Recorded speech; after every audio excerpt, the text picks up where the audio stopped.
उत्तर प्रदेश की मिल्कीपुर विधानसभा सीट पर 5 फरवरी को हुए उपचुनाव के नतीजे आज यानी 8 फरवरी 2025 को सामने आएंगे। इस सीट के नतीजों पर प्रदेश ही नहीं सूबे के बाहर भी राजनीति में दिलचस्पी रखने वालों की नजरें टिकी हैं। मतों की गणना सुबह 8 बजे से होगी। सबसे पहले बैलेट पेपर पर पड़े वोट गिने जाएंगे। पहला रुझान सुबह 10 बजे के आसपास मिलेगा।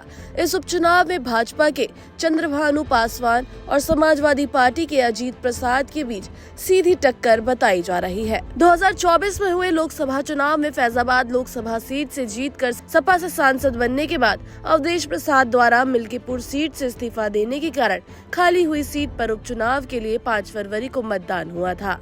इसमें साल 2022 के विधानसभा चुनाव का रिकॉर्ड टूट गया था। करीब 65% मतदान हुआ है।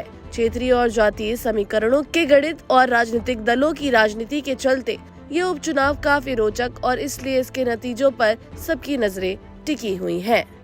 यहाँ का उपचुनाव और इसके नतीजे कई मायनों में बेहद खास है। वो इसलिए कि भाजपा रामलला की प्राण प्रतिष्ठा के बाद लोकसभा चुनाव में मिली हार का बदला लेने के लिए व्याकुल है, तो सपा एक बार फिर 2024 जैसा संदेश देकर देश दुनिया की राजनीतिक पंडितों को चौंकाना चाहती है। ऐसे ही परिदृश्य में पिछले दिनों में 9 सीटों पर हुए उपचुनाव में कटहरी की तर्ज पर मिल्कीपुर के चुनाव अभियान की कमान खुद अपने हाथों में लेकर सीएम योगी ने यहाँ की सरगर्मी को और बढ़ा दिया। अयोध्या की इस प्रतिष्ठा पारक सीट के लिए भाजपा ने पूरी ताकत झोंक रखी है। प्रदेश सरकार के 7 मंत्री और 40 विधायक यहाँ का मोर्चा संभाले हुए थे। खुद सीएम चुनावी दौर में 7 बार यहाँ का दौरा कर चुके हैं। दूसरी तरफ सपा ने भी 40 स्टार प्रचारकों की तैनाती की, लेकिन जमीन पर सिर्फ राष्ट्रीय अध्यक्ष अखिलेश यादव, सांसद डिम्पल यादव और धर्मेंद्र यादव और नेता प्रतिपक्ष माता प्रसाद पांडे की ही सक्रियता देखने को मिली।